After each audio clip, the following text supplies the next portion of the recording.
अस्सलाम वालेकुम दोस्तों, इस वीडियो में हम आपको बताएंगे सऊदी के एक नए वीज़ा के बारे में। अगर आप सऊदी का नया वीज़ा लेना चाहते हो तो आपको कितना टाइम लगेगा, कितना खर्चा लगेगा, इसके साथ आपको क्या क्या दिक्कतों का सामना करना पड़ सकता है, और आपको ओरिजिनल जो वीज़ा है वो चाहिए या आपका फ़ोटो कॉपी इस तरह से चाहिए, मतलब किस तरह से आप जो है सऊदी अरब में अभी एंट्री कर सकते हो।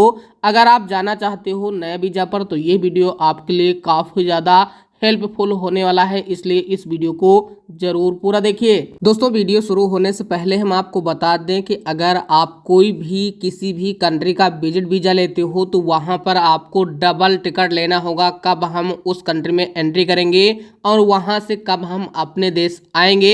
इसी तरीके से सऊदी अरब में अगर आप विजिट वीजा पर जाते हो तो भी आपको डबल टिकट लेना बेहद जरूरी है। हम आपको बता दें कि अगर आप किसी भी कंट्री जाते हो तो वहाँ का आपके पास में ओरिजिनल जो एक तरह से वीज़ा होता है वो होना बेहद ज़रूरी है। अगर आप एक एम्प्लॉयमेंट वीज़ा पर जाना चाहते हो या विजिट वीज़ा पर जाना चाहते हो, किसी भी तरीके से जाना चाहते हो तो ओरिजिनल कॉपी वहाँ की होनी चाहिए। दोस्तों, वीज़ा निकालने का जो प्रोसेस होता है वो सऊदी अरब से ही स्टार्ट होता है, और वहाँ पर जो भी आपका रिलेटिव है या जो भी है उसका जो है कुछ डॉक्यूमेंट होना बेहद ज़रूरी है, जैसे कि उसका वीज़ा का फ़ोटो कॉपी, इकामा, पासपोर्ट साइज एक फ़ोटो और पासपोर्ट का एक फ़ोटो। तो यहाँ पर अगर पूरी तरह से बात करें तो 4 डॉक्यूमेंट होना चाहिए जो भी वीज़ा निकालता है आपका, और उसके बाद में आपका वीज़ा 1 से 2 दिन के अंदर ही निकल जाएगा, और उसके बाद में जो है आपको कोरियर किया जाएगा आप जहां पर रहते हो उस जगह के लिए। आपको कई कंपनी के थ्रू जो है कोरियर का ऑप्शन भी मिलेगा।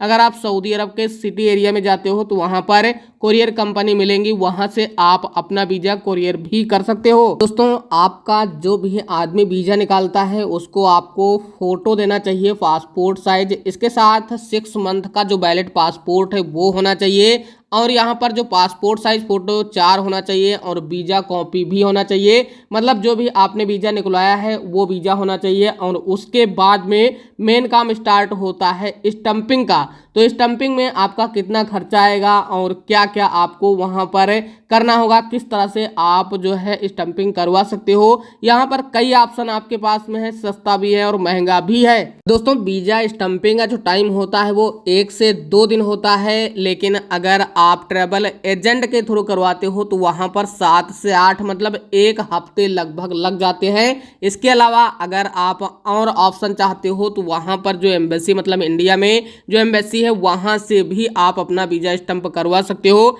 लेकिन पर्सनल सजेशन यही है कि आप जो है किसी भी ट्रैवल एजेंट से अपना स्टंप करवा लें ताकि आपको कोई भी दिक्कत ना हो। दोस्तों, अब बात आती है फीस की। तो अगर आप सऊदी अरब में वीज़ा स्टंप करवाते हो तो वहाँ पर 453 जो रियाल होता है वो आपका लगने वाला है, लेकिन यहाँ पर इंडिया में आपको वीज़ा स्टंपिंग करवाना है तो इसके लिए लगभग 7,000 आपको देना पड़ सकता है। लेकिन अगर आप किसी भी ट्रैवल एजेंट के थ्रू करवाते हो तो 10 से 12,000 का खर्चा आपका आने वाला है। इसके अलावा अगर आप ज़्यादा टाइम के लिए जो वीज़ा है वो आप जो है स्टंप करवाना चाहते हो तो वहाँ पर 12 से 14,000 तक लग सकता है, 20,000 तक भी लग सकता है, लेकिन वो वीज़ा आपका 5 साल के लिए स्टंप हो जाएगा। तो कुछ इस तरह से जो है आप अपना एक नया वीज़ा लेकर और प्रोसेस पूरा करके सऊदी अरब में एंट्री कर सकते हो। अब यहाँ पर स्टार्ट होता है मेन सिस्टम कि आप जो है कैसे एंट्री करेंगे। दोस्तों, ये सारी बात डॉक्यूमेंट और फीस की हुई, जो भी आपका स्टंपिंग है उसकी फीस का और जो भी कार्य है उसका। लेकिन अब यहाँ पर मेन बात आती है कि अगर हम एक नया वीज़ा लेकर एक प्रोसेस करवाते हैं तो किस तरह से प्रोसेस करवाएंगे। सारे डॉक्यूमेंट कंप्लीट होने के बाद में क्या होता है कि आपको एक पुलिस वेरिफिकेशन करवाना होता है जिसका नाम पीसीसी है, तो आप पीसीसी करवा लें। अब ये डिपेंड होता है कि आप किस जगह में जाते हो और कौन सी कंट्री में जाते हो, वहाँ पर अभी पीसीसी अलाउ है या नहीं है, तो ये भी आप क्लियर कर लें अपने ट्रैवल एजेंट के थ्रू। उसके बाद में नंबर आता है आपका गमका का। अब गमका भी कई कंट्री में होता है, कई कंट्री में नहीं होता है, तो वो क्लियर कर लें। उसके बाद में आपका होता है एक मेडिकल, और मेडिकल यहाँ पर पहले कच्चा किया जाता है, तो कच्चा मेडिकल में ध्यान रखें कि पहले ही आप अपना एक मेडिकल करवा लें। एक्सरा करवा लें और खून जांच, ताकि जो बड़ी बीमारी हैं वो ना हो, अगर हो तो उसका इलाज भी करवा लें। उसके बाद जो है आप अपना जो मेडिकल है पक्का करवा लें। और फिर यहाँ पर बात आती है आपकी रिपोर्ट की। दोस्तों अब सारा काम ऑनलाइन हो चुका है, इसलिए आपको परेशान होने की ज़रूरत नहीं है। आपको मेडिकल करवा के सीधे अपने घर आना है और अपने ट्रैवल एजेंट से बोल देना है कि हमने मेडिकल करवा लिया है और ये हमारा जो मेडिकल है वो है। उसके बाद उसको एड्रेस दे देना है, बस इतना ही करना है। बाकी वो जो भी आपका ट्रैवल एजेंट है वो आपका रिपोर्ट आपके घर भेज देगा।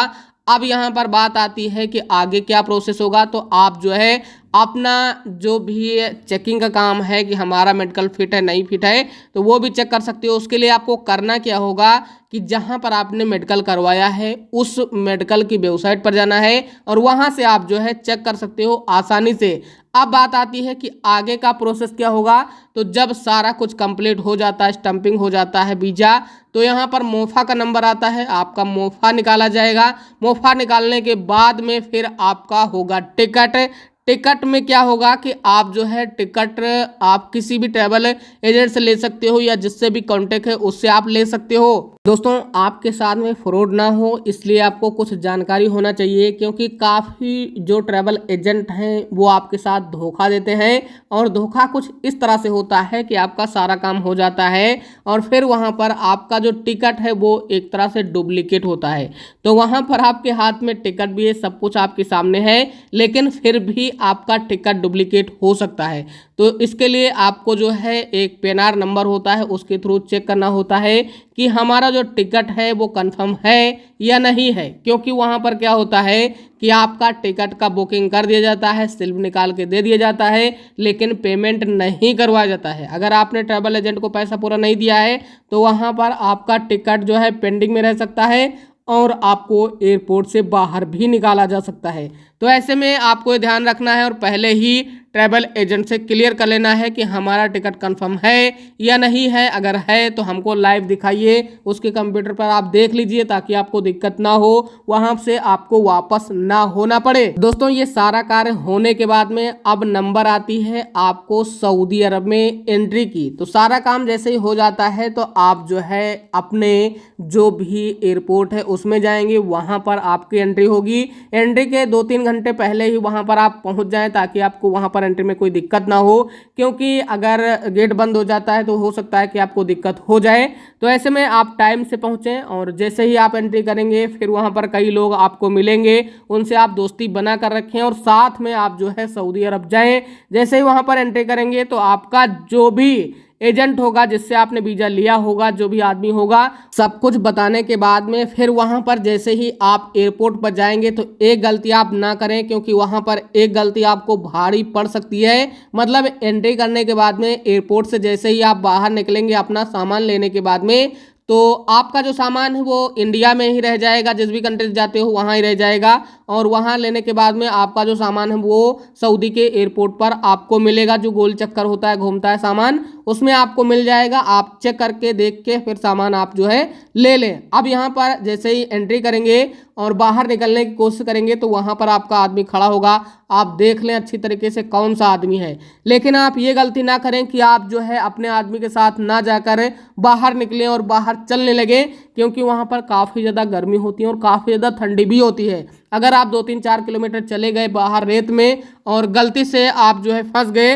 तो ऐसे में आपको दिक्कतों का सामना करना पड़ सकता है, क्योंकि वहाँ पर हो सकता है कि आपकी कोई भी मदद ना करे। और ऐसे में जो है आपका अगर आदमी नहीं मिलता है तो एयरपोर्ट पर ही रुकें, आप कहीं भी बाहर ना जाएं। घर से बात कर लें, मतलब जो भी आदमी मिले उसे घर से बात करवाएं और फिर उसके साथ में जाएं। दोस्तों सऊदी अरब में जैसे ही घर पर आप जाएंगे या किसी भी कंपनी में जाएंगे तो आप जिस काम के लिए गए हैं सिर्फ वही काम करें। अगर आपसे कोई भी दूसरा काम करने के लिए बोले तो आप बोले हम जो है लेबर कोड में शिकायत करेंगे, या हम सीधा बोलें कि हम ये काम करने के लिए नहीं आए हैं और हम ये काम नहीं करेंगे। जिस काम के लिए हम आए हैं हम वही काम करेंगे।